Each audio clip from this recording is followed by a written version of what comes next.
Hello, everyone. This is Alex USA Days, and we're continuing with our playlist Learn Quality Assurance from Scratch. So, today we're going to talk about bugs and how to report them. Now, we're here at Module 4. After that, we're going to move into managing test cases and documentation.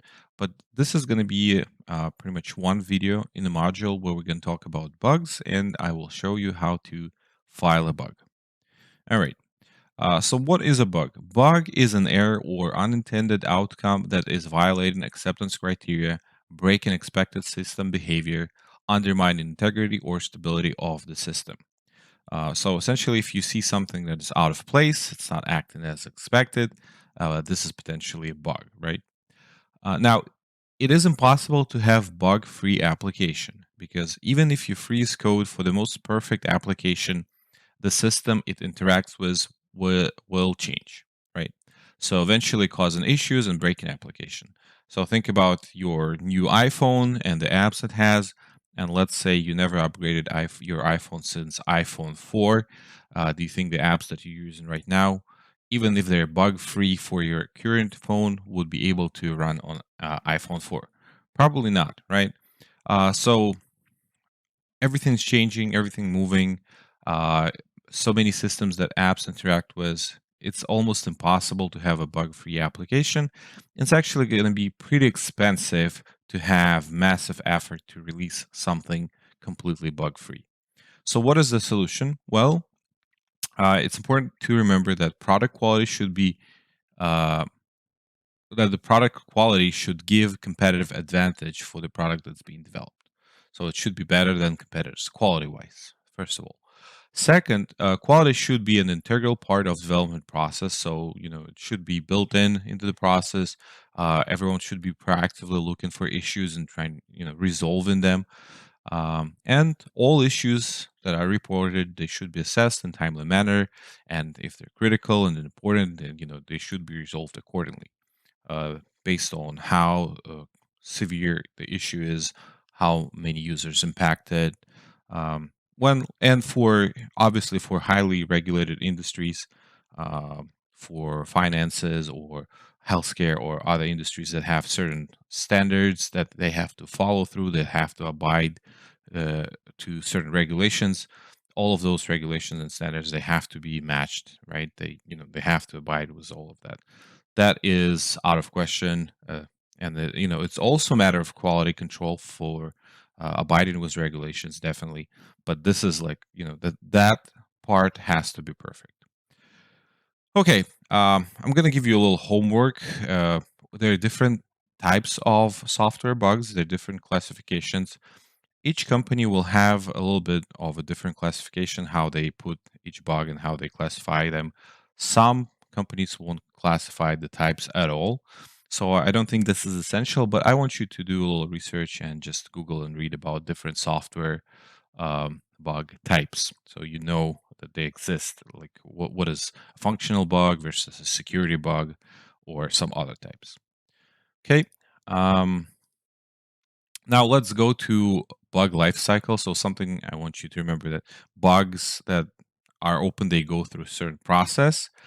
So that might be a little different from place to place. Again, will depend on the company where you're going to work.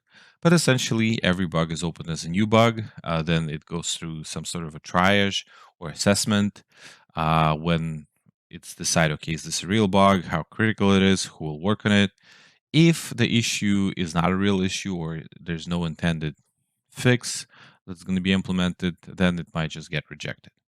After that, if it is decided that issue is real, they know who will work on it, what's the severity for the issue. It will be assigned to a developer. Developer will work of that on the issue, and after the work is done, it's going to be uh, marked as fixed and sent to QA, where QA will verify if the issue was actually fixed, and if it was, then the bug will get closed. If it wasn't, then QA will reopen it, send it back to development to get properly fixed. Okay, and what bug reports have? Like, what are the components of the bug report? So bug report will have a title, so name of the bug. Name should be short and descriptive. You don't want to have a couple sentences. You don't want it to be really long. Someone who's looking at the bug out of engineering, let's say from sales or some other person, or a QA engineer from another project, they just should read the title, understand what's going on. What is broken should be short and descriptive.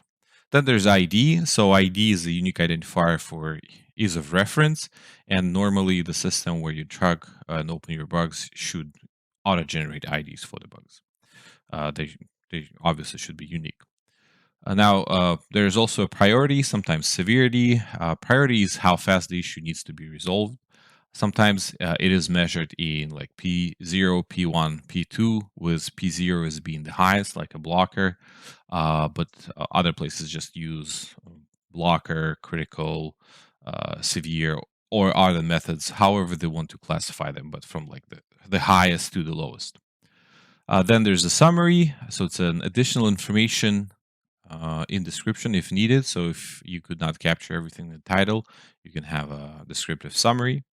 Steps to reproduce. You can see I highlighted steps to reproduce. It stands out a little bit from other types, from other components, because steps to reproduce are important. One of the most important parts of the bug. It is exact steps to trigger the issue. Often you'll have an interview question where they ask you, okay, name several components of the bugs that are critical that you can't have a proper bug without.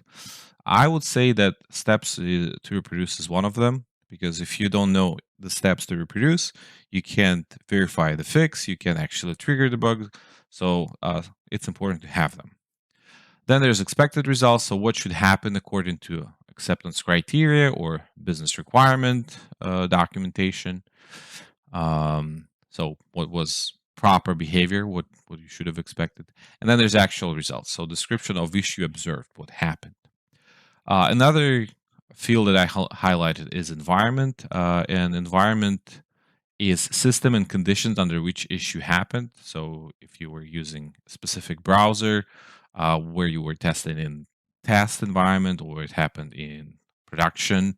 Um, though environment is important as steps to reproduce, because without environment, you can't reproduce the issue. If, for example, your bug is happening only on iPhone 13 Pro is the latest iOS version, maybe on Chrome, on a uh, web browser Chrome installed on that phone.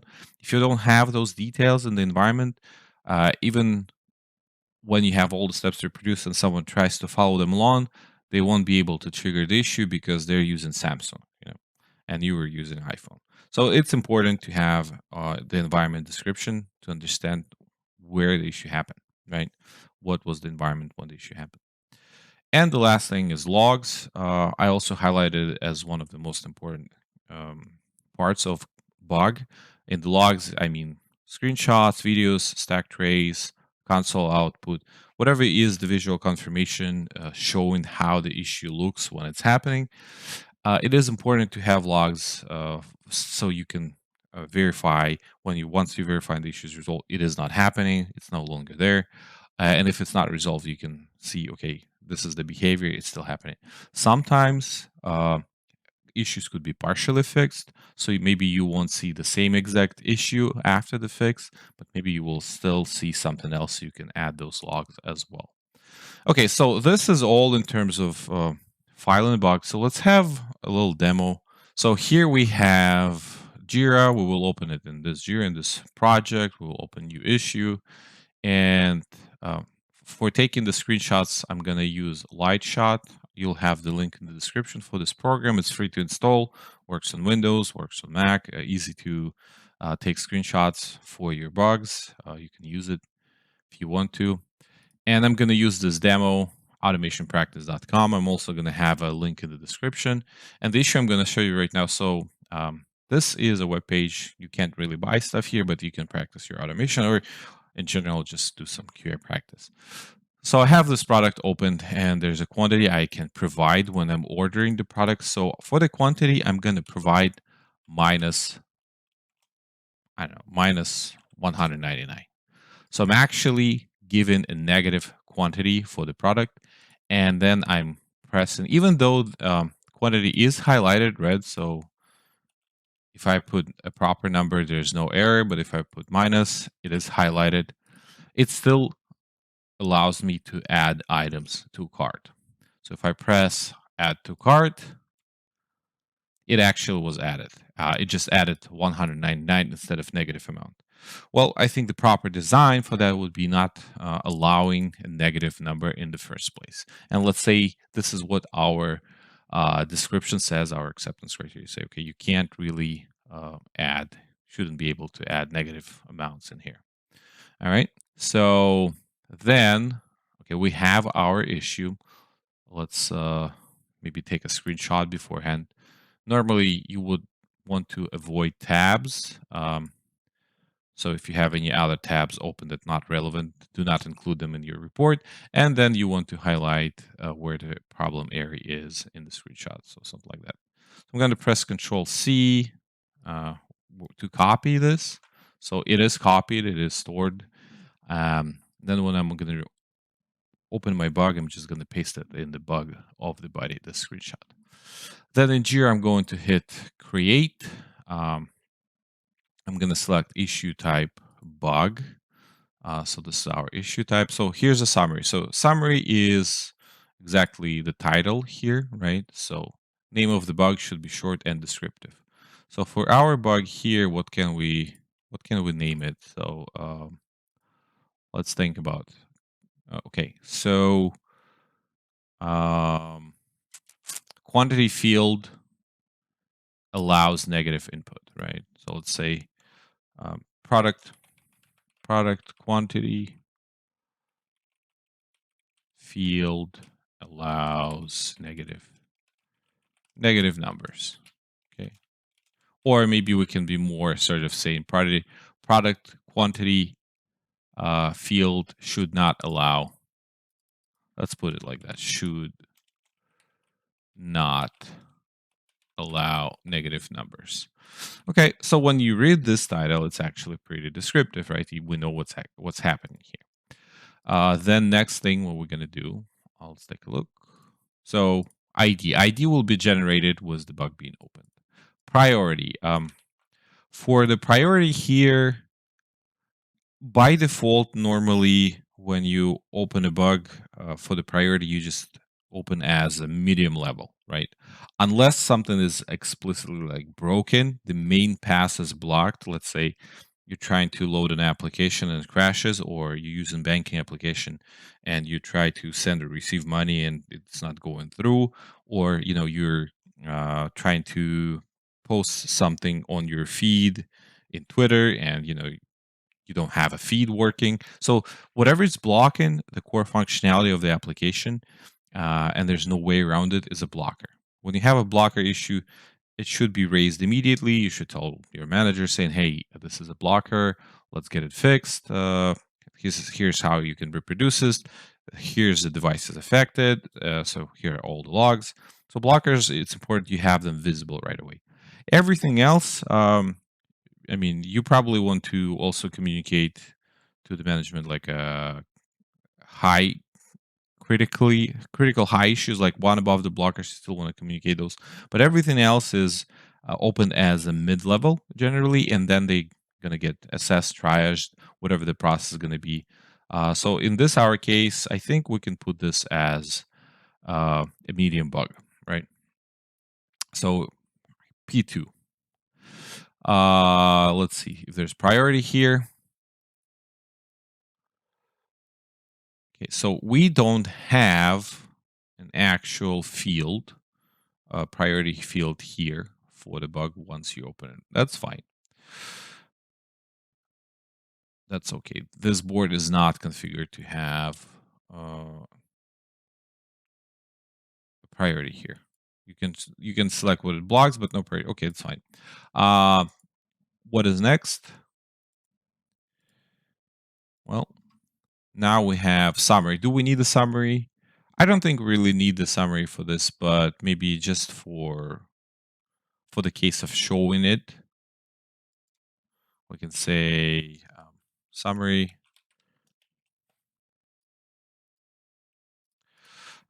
user So user is able to provide negative number for product product quantity. At the checkout, at the checkout, the negative is omitted, and the value becomes positive. So I added like additional information explaining what's actually happening if it wasn't clear enough from the actual title here. Okay, so we have summary. Let's go back here. So priority is not configured in our board. That's fine. Steps to reproduce. Okay, steps to reproduce. What would be the easiest, the fastest way to reproduce this issue? Let's think about it. Okay, so probably we can go directly to the product page and enter quantity amount here. Before I start copy pasting for the link, let me just paste the screenshot that I did before so I don't lose it. Okay, so here's our screenshot of the issue. It's just going to be directly in the body here. Okay, so steps to reproduce. Step 1, go to product page, and we're going to provide a link here. Step 2, enter -10 quantity amount into quantity field.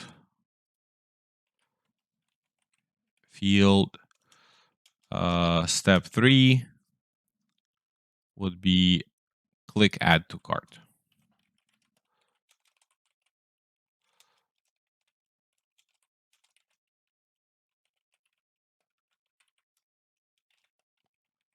Something like that. Okay, so this is steps to reproduce. If you go through those steps, you should see the behavior happening. Should be triggered. All right, we're good here. What else we have? Expected results. So we don't have an actual acceptance criteria. We don't know. So we're kind of trying to figure out what would be the expected results here. But expected. Okay, so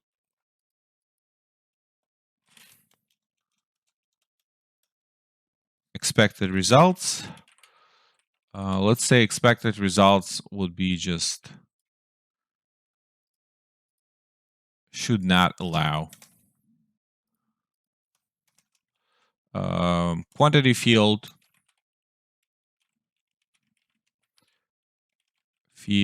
should not allow negative input. Or if we want to be even more descriptive, if we have an acceptance criteria certain number, so should only allow numbers from 1 to, let's say, 100. Let's say our acceptance criteria for the quantity for the product only allows a certain amount. So should only quantity field should only allow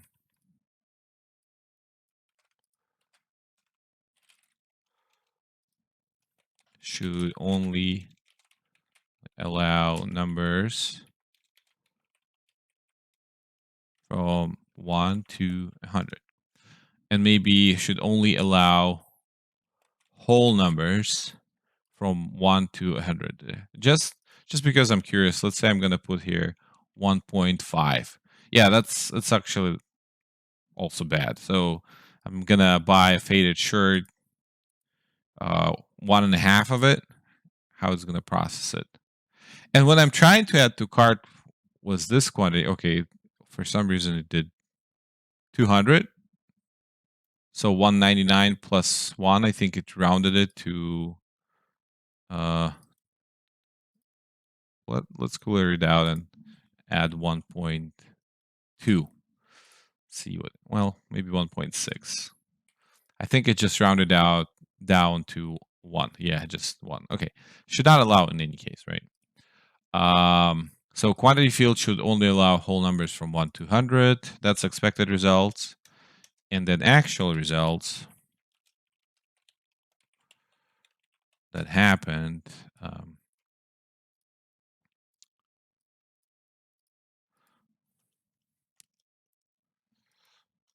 User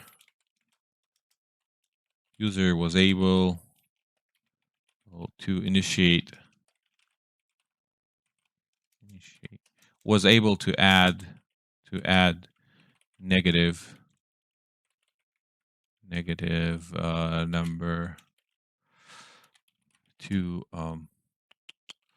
quantity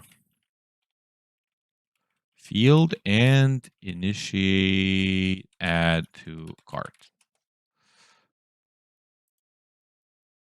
Okay. So we have summary, steps to reproduce, expected results, actual results. Okay, what else is missing? You might have an environment here that you can fill out, like a separate um, field, separate body. We don't have that, so we're gonna add it right here, right? So environment, right? And then for the logs, we have the screenshot.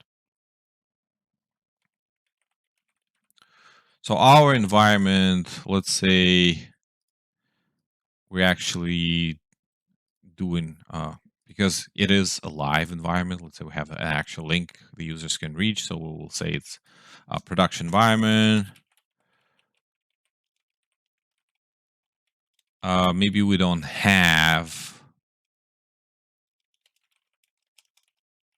a visible version for the application, but let's assume maybe we have something here. In the test environment, you might have an actual build version or whatever the app version is. So, but let's say version, we're gonna put it just to see, to show that it can be present. So version 110 or 120. Our browser is Chrome. I think, oh, this is actually Firefox. So Firefox, and I'm gonna get the browser version.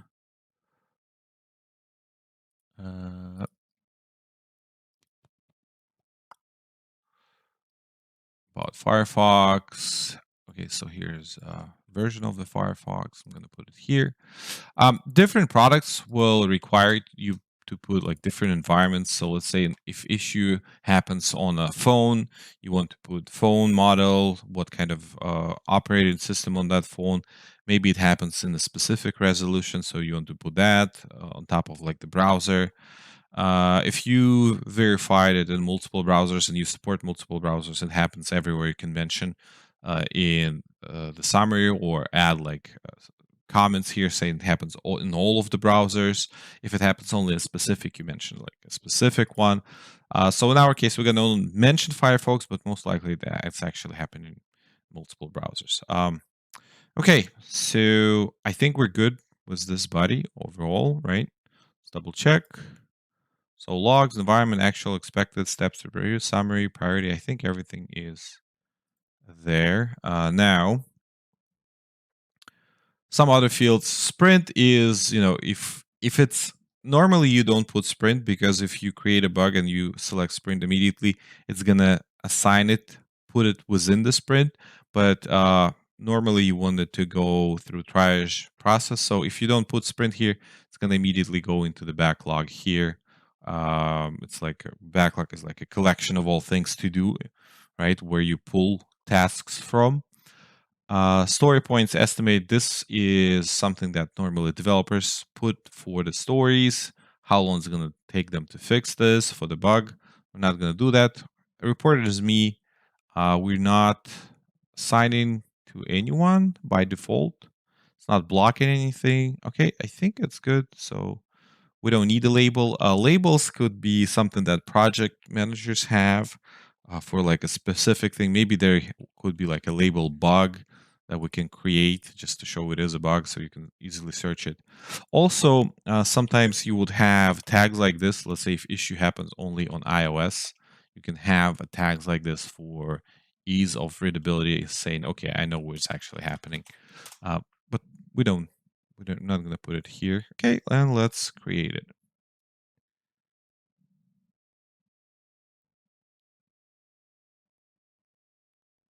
Okay, so here it is, was added to the backlog. It's not assigned to anyone. Um, it opened with to do.